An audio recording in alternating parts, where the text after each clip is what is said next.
ನನಗೇನು ಗೊತ್ತು ರಘುವೀರ್ ಮಾವ.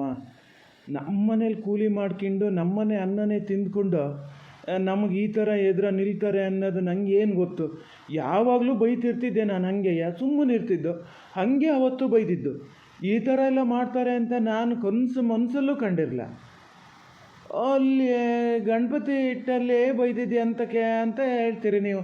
ನಾವು ಅಷ್ಟು ಜನ ಇದ್ದೀವಿ, ಬಂದ್ಕೊಂಡು ನೀವು ಕೊಡ್ಬೇಕಾಗಿದ್ದು ದುಡ್ಡು ಇನ್ನೂ ಕೊಡ್ಲಾ ಅಂತ ಹೇಳಿದ್ರೆ ನಂಗೆ ಸಿಟ್ಟು ಬರ್ತದ ಬರಲ್ಲ? ಕರೆದು ಕೇಳೋಕ್ಕಾತಿರ್ಲ? ರಾಜಕೀಯದ ಗಣಪತಿ ಇಡೋ ಇವನೇ ಸಯ್ಯ, ನಮಗೇನು ಗೊತ್ತಿಲ್ಲ. ಗಣಪತಿ ಇಟ್ಟು ಬಿಟ್ಟು ನಾವೆಲ್ಲ ಮಾಡ್ದಾರಲ್ಲ ಹಿಂದೆ. ಅದಕ್ಕೆ ಸಿಟ್ಟು ಬಂತು. ಅಲ್ಲಿ ಬೈದಿದ್ದೆ ನಾನು. ಅಲ್ಲಿ ಬೈದ್ರೆ ಅವನು ಸುಮ್ಮನೆ ಇದ್ದ, ಅದಕ್ಕೇನು ಹೇಳಿರಲ್ಲ ಅವ. ಅವತ್ತು ಸಂಜೀವಣ್ಣನ ಹೋಟ್ಲಲ್ಲೂ ಅಷ್ಟೇ, ಏನು ಇದು ಮಾಡ್ತೀಯ ಅಂತ ಒಂದೆರಡು ಸೋಲು ಬೈದಿದ್ದು ಬಿಟ್ಟರೆ ಮತ್ತೆ ಎಂಥದೂ ಮಾಡಲ. ಇಷ್ಟು ರೀತಿ ಮನುಷ್ಯನಿಗೆ ಸ್ವಲ್ಪನಾರು ಕೃತಜ್ಞತೆ ಅನ್ನೋದಿರ್ಬೇಕು. ನಮ್ಮ ಮನೆ ಅನ್ನ ತಿಂದ್ಕೊಂಡು ನಮಗೆ ದ್ರೋಹ ಬಗ್ದು ಬಿಟ್ರಲ್ಲ. ಅಲ್ಲ ಮರಯ್ಯ ಭಾಗೇಶ, ಅವಾಗಿಂದ ಅಲೇಸ್ತಿದ್ದೀನಿ, ನಮ್ಮನೆ ಅನ್ನ ತಿಂದ್ಕೊಂಡು ಅಂತೀಯ. ಅದು ಎಂಥ ಮಾತಾ? ನಿಮ್ಮನೇಲಿ ಏನು ಪುಕ್ಷಾಟೆ ಅನ್ನ ಹಾಕ್ದ ಅವರಿಗೆ? ಹೊಟ್ಟೆಗಿಲ್ಲ ಪಾಪ ಹಸ್ಕೊಂಡಿರ್ತೀರಲ್ಲ, ಬಲ್ಲಿ ನಮ್ಮನೇಲಿ ಊಟ ಮಾಡ್ಕೊಂಡು ಹೋಗ್ಬೋದು ಅಂತ ದಿನ ಅಡುಗೆ ಮಾಡಿ ಊಟ ಹಾಕ್ದ? ಇಲ್ಲಿ ಬಂದು ಕೆಲಸ ಮಾಡ್ಯಾರೆ, ನಿಮ್ಮನೇಲಿ ಸಂಬಳ ತೊಗೊಂಡಾರೆ, ಊಟ ಮಾಡ್ಕೊಂಡು ಹೋಗ್ಯಾರೆ. ಅದು ನಿಮ್ಮನೆ ಅನ್ನ ಆಗೋದು ಹೆಂಗದು? ಅವ್ರನ್ನ ಅವ್ರು ದುಡ್ಕೊಂಡು ಹೋಗಿದ್ದು, ಅದನ್ನು ಫಸ್ಟು ತಲೆ ಒಳಗೆ ತಂದ್ಕ. ನಿನ್ನ ತಲೆಲ್ಲ ಆ ಥರ ಇದ್ದೇ ಇಷ್ಟೆಲ್ಲ ಆತಿರೋದು ನೋಡೋ. ಅಲ್ಲ, ನಿಮ್ಮನೆ ಕೆಲಸಕ್ಕೆ ಬಂದರು ಅಂದ ಮಾತ್ರಕ್ಕೆ ನಿಮ್ಮನೆ ಅನ್ನ ತಿಂದರು ಅಂತ ಹೆಂಗೆ ಹೇಳ್ತೀಯ? ಅವ್ರು ದುಡ್ದು ಅವ್ರು ತಿನ್ಕೊಂಡು ಹೋಗ್ಯಾರೆ, ಏನು ಪುಕ್ಷಾಟೆ ಕೊಟ್ಟಿಯ ನೀನು? ಹ್ಞೂ, ಅದೊಂದು ಹೌದಯ್ಯ, ನಾನೇನಲ್ಲ ಅಂತ ಹೇಳಲ್ಲ. ಆದರೂ ಮೊದಲೆಲ್ಲ ಇಷ್ಟು ಇದಿರಲ್ಲ, ಭಾಳ ಎದೆ ಸೊಕ್ಕು ತೋರ್ಸೋಕ್ಕೆ ಶುರು ಮಾಡ್ಯಾರ. ನಾನು ಅವಾಗಲೇ ಅಂದಾಜು ಮಾಡಿದ್ದೆ, ಇವನೇ ಏನೋ ಕಡ್ಡಿ ಆಡಿಸ್ತಾ ಇದ್ದಾನೆ ಅಲ್ಲಿ ಅಂತ. ಈ ಥರ ದುರ್ಬುದ್ಧಿ ಮಾಡ್ತಾನೆ ಅಂದ್ಕೊಂಡಿರಲ್ಲ. ಹೋದ ವರ್ಷ ಯಾವುದು ಅವನು ಹೇಳ್ದಂಗೆ ಆಗ್ಲಲ್ಲ, ಎಲ್ಲ ನಾನು ಚೆನ್ನಾಗೇ ಆತ ಬಂದನಲ್ಲ, ಹಾಗಾಗಿ ಅವನಿಗೆ ಅಷ್ಟು ಹೊಟ್ಟೆ ಕಿಚ್ಚು. ಅಂತೂ ಅವನಿಗೆ ಯಾವತ್ತೋ ಒಂದಿನ ಗ್ರಾಚಾರ ಕೆಟ್ಟ ದಿವಸ ಮಾತ್ರ ಹಿಂಗೆ ಹಿಡ್ಕುಜ್ಜಪ್ಪಲ್ಲ ನಾನು. ನೋಡು, ಹಂಗೆ ಮಾಡು. ಈಗ ಇಷ್ಟೊತ್ತು ಆಗಿ ಸಾಲದು, ಇನ್ನೂ ಅದೇ ಥರ ಮಾಡೋದ್ರೊಳಗೆ ಇದ್ದೀಯ. ಅಲ್ಲ ವಾಗೇಶ, ನಿಂಗೆ ಬುದ್ಧಿ ಬರೋದು ಯಾವಾಗಲ ಮಾರಯ್ಯ? ನಿನ್ನ ಆ ದುಡ್ಕಿನ ಬುದ್ಧಿಗೆ ಈಗ ಇಷ್ಟು ತೆರಬೇಕಾಗಿ ಬಂದದೆ. ಅದ್ರ ಬಗ್ಗೆ ಯೋಚನೆ ಮಾಡಿದೆ, ಮತ್ತೆ ಇನ್ನುದ್ದರಿಗೆ ಹೊಡೆಯೋದ್ರನ್ನೇ ಯೋಚನೆ ಮಾಡ್ತಿದ್ದೀಯ ನೀನು ಹೊಡೆದಾಟ ಏನಾದರೂ ಕಡೆಗೆ ಇಟ್ಕೋಬೋದು ಮಾರಯ್ಯ. ಈಗ ಬಂದ ಸಮಸ್ಯೆ ಬಗೆಹರಿಸ್ಕೊಳ್ಳೋದು ಹೆಂಗೆ ಅದನ್ನು ಯೋಚನೆ ಮಾಡು. ನಿನ್ನ ಅಪ್ಪ ಪಾಪ ಆಗಲೂ ರಾತ್ರಿ ನಿದ್ರೆ ಇಲ್ಲದೆ ಅವನು ಎಷ್ಟು ಸರಿ ಫೋನ್ ಮಾಡ್ತಿದ್ನೇನೋ, ಇವತ್ತು ಗುದ್ದ ಮನೆಗೆ ಬಂದು ಪಾಪ ಕೇಳ್ಕಿ ಬಂದಾನೆ. ಹಾಗಾಗಿ ನಾನು ಇಲ್ಲಿಗೆ ಬಂದೆ. ನೀನು ಮುಂದಕ್ಕೂ ಇದನ್ನೇ ಮುಂದುವರ್ಸ್ಕೊಂಡು ಹೋಗೋ ಮಾತ್ರ ನಾನು ತಲೆ ಹಾಕಕ್ಕೆ ಬರಲ್ಲ ನೋಡು ವಾಗೇಶ, ಹೇಳಿನಿ. ನೀವು ಏನಾದ್ರು ಮಾಡ್ಕೊಳ್ಳಿ ಅಂತ ಬಿಟ್ಬಿಡ್ತೀನಿ ನಾನು. ಇಲ್ಲ ರಘುವೀರ್ ಮಾವ, ನಾನು ಹಾಗೇನು ಇದು ಮಾಡಲ್ಲ. ನನಗೆ ದೂರದಿಂದ ಒಂದು ಮಾತು ಬಂತು, ತಪ್ಪಾತು ಅಂತ ಕೇಳ್ಕಿಬೇಕು, ಆವಾಗ ಬೇಕಾದ್ರೆ ಇದು ಮಾಡ್ತೀವಿ ಅಂತ. ಎಂತ ಮಾಡೋದು? ಹಂಗೆ ನಾನು ಎಲ್ಲ ಜನರ ಎದುರಿಗೆ ತಪ್ಪಾತು ಅಂತ ಕೇಳ್ಕೊಳೋದು ಹೌದಾ ರಘುವೀರ್ ಮಾವ? ಹಂಗೆ ಕೇಳ್ಕೊಂಡು ಇರೋ ಬದಲಿಸ್ಲಕ್ಕೆ ಸಾಯ್ಬಾರ್ದ?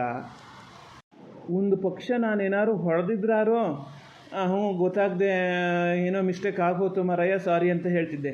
ಇದು ನಾನು ಅವು ಮೈಯೇ ಮುಟ್ಲ ಸುಖ ಸುಮ್ಮನೆ ನನ್ನ ಮೇಲೆ ಇಷ್ಟು ರೊಚ್ಚ ಸಾಧಿಸೋಷ್ಟೊತ್ತಿಗೆ ನಾನು ಯಾಕೆ ಹೋಗಿ ತಪ್ಪಾತು ಅಂತ ಕೇಳ್ಕಿಬೇಕು? ಯಾರು ಏನಾರು ಹೇಳ್ತಾರೆ ಅಂತೇಳಿ ನೀನು ಅದಕ್ಕೆಲ್ಲ ತಲೆ ಕೆಡಿಸ್ಕೊಬೇಡ. ನಾನು ಹೇಳಿದ್ನ ನಿಂಗೆ, ನೀ ಹೋಗಿ ಅವ್ರ ಹತ್ರ ತಪ್ಪಾತು ಅಂತೇಳಿ ಹೇಳು ಅಂತ ಹೇಳಿದ್ನ. ನಾನು ಅವತ್ತೇ ಹೇಳಿನಿ, ಈ ವಿಚಾರ ಏನಿದ್ರು ಹೊರಗಡೆ ಮಾತಾಡಬೇಡ ನೀನು ಅಂತ. ಫಸ್ಟು ನೀನು ಅಲ್ಲಿಗೆ ಪೇಟೆಗೆ ಹೋಗೋದನ್ನೇ ಬಿಡಬೇಕು. ಹೋಗೋದು ಬಿಟ್ಟಿದ್ರೆ ಎಲ್ಲ ಸರಿ ಆತಿತ್ತು. ಹೋಗಿದ್ದಲ್ಲದೆ ಮತ್ತೆ ಹಿಂಗಿದ್ದು ಯಾಕೆ ಮಾತಾಡ್ತಾ ಕೂತ್ಕೊಂಡಿರ್ತೀನಿ ನೋಡೋಣ, ಹೇಳ. ನಿನ್ನ ಹತ್ರ ಬಂದು ಹಿಂಗೆ ಸುಳ್ಳು ಹೇಳ್ಯಾರ ಹೌದಾ? ಅವ್ರ ಹತ್ರ ಹೋಗಿ ಮತ್ತೊಂದು ಹೇಳ್ತಾರಲ್ಲಿ, ಇನ್ನೊಂದು ದಿವಸ ಅವನ್ನ ಕೈಕಾಲು ತಿರ್ಪು ಹಾಕ್ತೀನಿ ಅಂತ ಹೇಳೇನೆ ವಾಗೇಶ ಅಂತಾರೆ. ಅಲ್ಲ, ಬೇರೆ ಯಾರು ಸಾಧಾರಣ ಜನ ಹೇಳಿದ್ರೆ ನಾನು ನಂಬ್ತಿರ್ಲ. ಶೇಖರಣ್ಣ ಹೇಳಿದ್ದು, ಅವರೇ ಅಲೇಸ್ಕೊಂಡಿದ್ದಂತೆ ಅವು ಮಾತಾಡ್ತಿದ್ದಿದ್ನ. ಸಾಧಾರಣ ಜನ ಹೇಳಿದ್ರೆ ನೀನು ನಂಬ್ತಿರ್ಲ. ಶೇಖರ ಅಸಾಧಾರಣ ಜನ ಅಲ್ಲ, ಅದಕ್ಕಾಗಿ ಅವನ ಮಾತು ನಂಬ್ಕೊಂಡು ಕೂತಿಯೇನ. ಫಸ್ಟ್ ಅವನ ಸವಾಸ ಬಿಡ, ನೀನು ಹೇಳ್ತೀನಿ. ನಾನು ಹೇಳೋ ಒಂದು ಮಾತು ನಿಂಗೆ ತಲೆ ಒಳಗೆ ಹೋಗೋದೇ ಇಲ್ಲ ಅಲ್ಲ. ನೋಡು, ನಂಗೆ ತಲೆ ಮೊದಲೇ ಕೆಟ್ಟೋತಾ ಇದೆ. ತಲೆ ನೋವು ಅಂದ್ರೆ ಸಿಡ್ದು ಒಡೆದು ಹಾರ್ತದನೋ ಅಂತ ಕಾಣ್ತದೆ. ಅದ್ಲಾಗ ಒಡೆದೇ ಹೋಗಿದ್ರು ನಂಗೆ ತಲೆ ಬಿಸಿ ಇಲ್ಲ. ಇವಕ್ಕೆಲ್ಲ ಇದು ಮಾಡೋದಕ್ಕಿಂತ ಅದ್ರ ಮಧ್ಯೆ ನೀನೊಂದು ಹಿಂಗೆ ಪಿರಿ ಅಂತಿರಬೇಡ. ಅದೇನು ಮಾಡಬೇಕು ರಘುವೀರ್ ಡಿಸೈಡ್ ಮಾಡ್ತಾನೆ, ನಾವು ಯಾರು ಹೇಳೋದು ಅಲ್ಲ. ಸುಮ್ಮನೆ ಕೂತ್ಕ ಅಂದ್ರೆ ಸುಮ್ಮನೆ ಕೂತ್ಕ ಅಷ್ಟೇ. ತೆಗೀರಿ ಮರ್ರಾತ್ಲೆ ಓದ್ತಾನೆ ಎಂತ ಮಾತಂತ ಆಡ್ತೀರಿ. ಏನು ನಂಗೆ ಹಿಂಗಿದೊಂದು ಇದು ಬಂತಲ್ಲ ಹೇಳಿದೆ. ನಾವೇನು ಪುಕ್ಸಟ್ಟೆ ತಗೊಳೋದೇನಲ್ಲ, ಕೊಟ್ಟರೆ ಮತ್ತೆ ಹೆಂಗೆ ವಾಪಸ್ಸು ಕೊಡ್ತೀವಲ್ಲ. ಈಗ ಇಷ್ಟು ದೊಡ್ಡ ಎಲ್ಲಿಂದ ಹೊಂದಿಸಿದ್ರೆ ಅದಕ್ಕೆ ಹೇಳಿದೆ. ಆಗಲ್ಲ ಅಂದರೆ ಬೇಡ ಸುಮ್ಮನಿರಿ, ಏನಾರು ಮಾಡ್ಕೊಳ್ಳಿ, ನಾ ಎಂತ ಹೇಳಕ್ಕೆ ಬರೋದು ಇಲ್ಲ. ಅಷ್ಟು ಕೆಲಸ ಮಾಡು, ಅಷ್ಟು ಕೆಲಸ ಮಾಡಿ ಮುಗಿಸಿ ಹೇಳ್ತೀನಿ. ಗಂಟೆ ಒಂದೂವರೆ ಆತ ಬಂತೆ, ನಾವು ಈ ಊಟಕ್ಕೆ ಇರಿಸ್ಬೇಕು. ರಘುವೀರ, ಇನ್ನು ನಾನು ಏನೋ ಈ ಸುದ್ದಿ ಹೇಳಕ್ಕೆ ಬರಲ್ಲ. ಇದೊಂದು ಸತಿ ಹೆಂಗಾರು ಮಾಡಿ ಒಂದು ಉಳಿಸ್ಕೊಳ್ಳೋಣ ಅಂತ ನೋಡ್ತೀನಿ. ಕೇಳ್ದ ಬಾಯಲ್ಲಿ ಮಾತು ಕೇಳ್ದ, ಈಗ ಅದೇ ಮಾತೇ ಬರೋದು ಬಿಡು. ನಮ್ಮಿದ್ರೆ ಹೇಳಿದ್ದೆ, ನಿನ್ನಿದ್ರೂ ಬರೋದು. ಇನ್ನೂ ಅವರಿಗೆಲ್ಲ ಹೊಡೆಯೋನಂತೆ, ಕೈಕಾಲು ತಿಪ್ಪವನಂತೆ. ಇವನಿಗೆ ಕೈಕಾಲು ಇಲ್ಲಲ್ಲ, ಇಲ್ಲ ಅವ್ರ ಬಾಳೆಹಣ್ಣು ತಿಂತ ನಿಂತಿರ್ತಾರಲ್ಲ, ಹಾಗಾಗಿ ಮಾತೆತ್ತಿದ್ರೆ ನಾನು ಹಿಂಗೆ ಅಂತ ಹೇಳ್ಕೊಳೋದು ನೋಡು. ಹೇಳಿ ನೀನು ತಲೆ ಕೆಡ್ಸ್ಕಿಬೇಡ. ಇನ್ನು ಆ ಥರ ಏನು ಮಾಡಲ್ಲ ಅಂತ ಹೇಳೇನೆ. ಈಗ ಬಂದಿದ್ದನ್ನು ನಿವಾರಣೆ ಮಾಡ್ಕೊಳ್ಳೋದು ಹೆಂಗೆ ಅದು ಹೇಳು. ನಾನು ಆ ಹುಡುಗರ ಹತ್ರ ಸೂಕ್ಷ್ಮವಾಗಿ ಮಾತಾಡಿದೆ. 8 ಇಲ್ಲ 10 ಲಕ್ಷದೊಳಗೆ ಏನೂ ಮಾಡೋಕ್ಕಾಗಲ್ಲ ನಾಗರಾಜ. ಅಷ್ಟೊಂದು ದುಡ್ಡು ಹೊಂದ್ಸ್ಕೊಂಡ್ಲೇಬೇಕಾಗ್ತದೆ ನೀವು. ಅಂದರೆ ಇನ್ನು ರಿಜಿಸ್ಟ್ರೇಷನ್ ಅದು ಇದು ಅಂತೇಳಿ ಅದಕ್ಕೆ ಸ್ವಲ್ಪ ದುಡ್ಡು ಬೇಕಾಗ್ಬೋದೇನೋ. ಎಲ್ಲ ಒಂದು ಸತಿ ಕ್ಲಿಯರ್ ಮಾಡ್ಕಿಬಿಡಿ ಈ ಸತಿ. ಎಂತ 8-10 ಲಕ್ಷ ರೂಪಾಯಿ ಎಂತ ಕೊಡಬೇಕು ರಘುವೀರ್ ಮಾವ? ಸುಮ್ಮನಿರಿ. ಅದ್ರ ಬದಲು ಸುಮ್ಮನೆ ಜಮೀನೇ ಬಿಟ್ಕೊಂಡು ಕೂರೋದು ಒಳ್ಳೆಯದು. ಅವು ಮತ್ತೇನಿಲ್ಲ, ನಾವು ಅಷ್ಟು ದುಡ್ಡು ಕೊಟ್ಟಕ್ಕೂ ಮತ್ತೆ ಬೇಕು ಅಂತ ಹಿಂದೆ ಬೀಳೋಕ್ಕೆ ಶುರು ಮಾಡ್ತಾವೆ. ಅವು ಕಮ್ಮಿಯವೇನಲ್ಲ. ಸಹಿ ಅಲ್ಲ ಮತ್ತೆ ಇಷ್ಟೆಲ್ಲ ಇದು ಮಾಡೋದೇ ಬೇಡಿತ್ತಲ್ಲ. ಜಮೀನು ಬಿಟ್ಟು ಕೊಟ್ಕೊಂಡು ಇದ್ದೇ ಬಿಡ್ಬೋದಿತ್ತಲ್ಲ. ಪಾಪ ರಘುವೀರನ ಹತ್ರ ಹೋಗಿ ಅವನ್ನ ಅವ್ರ ಹತ್ರ ಮಾತಾಡು ಹಂಗೆ ಹಿಂಗೆ ಅಂತೇಳೆಲ್ಲ ಹೇಳೋದೇ ಬೇಡಿತ್ತಲ್ಲ. ಬಿಟ್ಕೊಟ್ಕ, ಇಡೀ 4 ಎಕರೆ ತೋಟ ಬಿಟ್ಕೊಟ್ಕೊಂಡು ಕೂತ್ಕ. ಇಲ್ಲಿ ಎಂತ ಮಾಡ್ತೀಯ ಆಮೇಲೆ ಗೊತ್ತಾಗ್ತದೆ. ಕೊಲ್ಲಳ್ಳಿ ಹೆರ್ಕಿ ಬಂದು ತಿನ್ಬೇಕೇನು ಅಲ್ಲಿಂದ? ಅಲ್ಲಿ ನೀವು ಸಿಟ್ಟು ಮಾಡೋದು ಎಂತಕ್ಕೆ? ಈಗ ನಾನು ಹಂಗೆ ಹೇಳಬಾರ್ದಿದ್ದು ಎಂತ ಹೇಳಿದೆ ನೋಡಿ ರಘುವೀರ್ ಮಾವ, ನೀವೇ ನೋಡ್ತಿದ್ದೀರಲ್ಲ ಇದೇ ಥರ ಮಾಡೋದು. ನಾ ಎಂತ ಹೇಳಬಾರ್ದಿದ್ದು ಹೇಳಿದೆ ಈಗ? ನಾಗರಾಜ, ನೀ ಕೂತ್ಕೊಂಡು ಸ್ವಲ್ಪ ನಿಧಾನದಿಂದ ಮಾತಾಡೋಣ. ಅಲ್ಲ ವಾಗೀಶ, ನೀ ಎಂತದ ಇಲ್ಲ ಕೊಡಲ್ಲ ಜಮೀನೇ ಬಿಟ್ಕೊಡ್ತೀನಿ ಅಂತ ಹೇಳ್ತೀಯಲ್ಲ, ಮತ್ತು ಅವ್ನು ಹೇಳಿದ್ರಲ್ಲಿ ತಪ್ಪೇನದೆ? ನೀ ಜಮೀನು ಬಿಟ್ಕೊಡೋವನೇ ಆಗಿದ್ರೆ ಮತ್ತೆ ಇಷ್ಟೆಲ್ಲ ನಾವು ಯಾಕೆ ಹೋರಾಟ ಮಾಡಬೇಕಿತ್ತ? ಕೊಟ್ಟು ಸುಮ್ಮನೆ ಇರ್ಬೋದಿತ್ತಲ್ಲ ಅತ್ಲಾಗೆ. ಗೊತ್ತಾ ನಿಂಗೆ ಆ ಜಮೀನಿನ ಬೆಲೆ ಏನು ಗೊತ್ತಾ? 8-10 ಲಕ್ಷ ಕೊಡೋಕ್ಕಾಗಲ್ಲ ಅಂತೀಯಲ್ಲ. ಹೇಳಿದ್ದು ಒಂದು ಪಕ್ಷ ಕಡಿಮೆ ಮಾಡಿದ್ರು ಮಾಡ್ಬೋದು, ಭಾಳ ಏನು ಮಾಡಲ್ಲ. ಒಂದು 5-6 ಲಕ್ಷದ ಕಡಿಮೆ ಅಂತೂ ನಿಮಗೇನೂ ಮಾಡೋಕ್ಕಾಗಲ್ಲ. ಅಷ್ಟು ದುಡ್ಡು ಹೊಂದ್ಸ್ಕೊಂಡ್ಲೇಬೇಕು.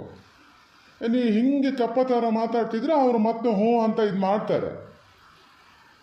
ಈಗ ಅದಷ್ಟು ದುಡ್ಡು ಒಂದು ಹೊಂದ್ಸಕ್ಕೆ ಎಲ್ಲಿ ಇದು ಮಾಡ್ಬೋದು ಅನ್ನೋದು ಯೋಚನೆ ಮಾಡು. ಮತ್ತು ಕೂಡಲೇ 1 ವಾರ 15 ದಿವಸದೊಳಗೆ ಎಲ್ಲ ಮುಗಿಸಿಬಿಡ್ಬೇಕು. ಮುಗಿಸ್ಕೊಂಡು ಆಮೇಲೆ ಅದು ದುಡ್ಡು ನನ್ನ ಕೈಯಲ್ಲಿ ಇರ್ತದೆ. ನಾನು ಹೇಳಿನಿ ಅವ್ರ ಹತ್ರನೂ, ನಿನ್ನ ಕೈಯಲ್ಲೂ ಕೊಡಲ್ಲ ಅವ್ರ ಕೈಯಲ್ಲೂ ಕೊಡಲ್ಲ. ಸೈನ್ ಹಾಕಿದ್ಮೇಲೆ ಕೊಡೋ ಜವಾಬ್ದಾರಿ ನಂದು. ನೀವು ಸೈನ್ ಹಾಕಿ ಉಳಿದಿದ್ದೆಲ್ಲ ಕೆಲಸ ಮುಗಿದ್ಮೇಲೆ ನಾನೇ ಕೊಡ್ತೀನಿ ಅಂದಿನಿ. ಈಗ ನೋಡಿ ದುಡ್ಡಿಂದೊಂದು ವ್ಯವಸ್ಥೆ ಮಾಡಿ. ಮಾತ್ರ ನೀನು ಮಾತೇ ಆಡಂಗಿಲ್ಲ ಹೇಳಿನಿ ನಾನು. ಅಲ್ಲ ಈಗ ದುಡ್ಡು ಹೊಂದಿಸ್ಕೇಳಿ ಅಂದರೆ ಎಲ್ಲಿಂದ ಎಂತ ಯಾರ ಹತ್ರ ಕೇಳೋದು? ಸರಿತನ ಅಪ್ಪಾಜಿ ಹತ್ರ ಕೇಳಬೇಕು. ಆದರೂ 8-10 ಲಕ್ಷ ಕಷ್ಟ. ಸಚಿನನ ಹತ್ರ ಕೇಳ್ಬೋದೇ ಏನೋ. ಸಚಿನ ಸರಿತನಪ್ಪಾಜಿ ಅಷ್ಟು ಬಿಟ್ಟರೆ ಮತ್ತೆ ಯಾರೂ ನಿಂಗೆ ಜನ ಗೊತ್ತೇ ಇಲ್ಲ. ಇಷ್ಟು ವರ್ಷದಿಂದ ಈ ಊರಲ್ಲಿ ಇದ್ದೀಯ ಮಾರಯ್ಯ. ನಾನು ಅಷ್ಟು ಜನಬಳಕೆ ಇಷ್ಟು ಜನಬಳಕೆ ಅಂತ ಹೇಳ್ತೀಯ. ಒಂದು ನಿನಗೆ ಮಾತಿನ ಮೇಲೆ ಒಂದು 2-3 ಲಕ್ಷ ರೂಪಾಯಿ ಹೊಂದ್ಸಷ್ಟು ಇದಿಲ್ಲ ನಾ ವಾಗೇಶ ನಿಂಗೆ. ನೀ ಮತ್ತೇನು ಹೆಸರು ಉಳಿಸ್ಕೊಂಡಿದ್ದ? ಏನು ಮಾಡಿದ್ದ ನೀನು ಇಷ್ಟು ವರ್ಷ? ಅದು ಹೇಳಿದ್ರೂ ಸುಖ ಇಲ್ಲ ಬಿಡು, ಹೇಳಿದ್ರೂ ಸುಖ ಇಲ್ಲ. ನಾನು ಹಂಗೆ ಮಾಡಿದೆ, ನನ್ನ ಸಲ್ಗಿನೂ ಹೆಚ್ಚಾತು. ಇನ್ಮೇಲೆ ಈ ಥರ ಆಗಕ್ಕೆ ಬಿಡಲ್ಲ ನಾನು. ಎಲ್ಲ ಒಂದು ಹಂತಕ್ಕೆ ತಂದ್ಕೋತಾ ಇದ್ದೆ ಮಾರಯ್ಯ. ನಮ್ಮ ಹಣೆ ಬರ ನೋಡು, ಇದು ಹಿಂಗೆ ಹಾಕಿ ಕೂರ್ಬೇಕಾ ಈಗ? ನೋಡ್ತೀನಿ ನಾನು ದುಡ್ಡು ವ್ಯವಸ್ಥೆ ಮಾಡ್ತೀನಿ. ಎಷ್ಟು ದುಡ್ಡು ಆಗ್ತದೆ ಅಂತ ನಿಂಗೆ ಫೋನ್ ಮಾಡಿ ಹೇಳ್ತೀನಿ. ಏನೋ ನಿನ್ನ ಉಪಕಾರ ಯಾವ ಥರದಲ್ಲಿ ತೀರ್ಸೋದೇನೋ ನಂಗೆ ಗೊತ್ತಿಲ್ಲ. ಈಗ ಯಾವತ್ತು ಮಾತುಕತೆಗೆ ಇಟ್ಕೊಳ್ಳೋಣ ರಘುವೀರ? ಅಲ್ಲ ನೀವು ಯಾವತ್ತು ಹೇಳ್ತೀರಾ ಆವತ್ತು ನಾಗರಾಜ. ಈಗ ದುಡ್ಡು ಆತು ವ್ಯವಸ್ಥೆ ಮಾಡ್ಕೊಂಡಿವೆ ಅಂದರೆ ಅವತ್ತೇ ಇದು ಮಾಡೋಣ. ಅದು ಭಾಳ ದಿನ ಮುಂದೂಡಬೇಡಿ, ಭಾಳ ಮುಂದೂಡೋದು ಬೇಡ. ಮತ್ತು ಅವ್ರಿಗೆ ಇನ್ನು ಯಾರ್ಯಾರು ಏನು ಹಚ್ಚಿಕೊಡ್ತಾರೋ ಹೇಳೋಕ್ಕಾಗಲ್ಲ. ಇದನ್ನು ಬೇಡ ಬಿಡು, ಬೇಡ ಅವೆಲ್ಲ ನೀವು ಬೇಡ, ನಾನೇ ನೋಡ್ಕಿತೀನಿ. ದುಡ್ಡು ಹೊಂದಿಸ್ಕಿಡಿ ಆಯ್ತಾ.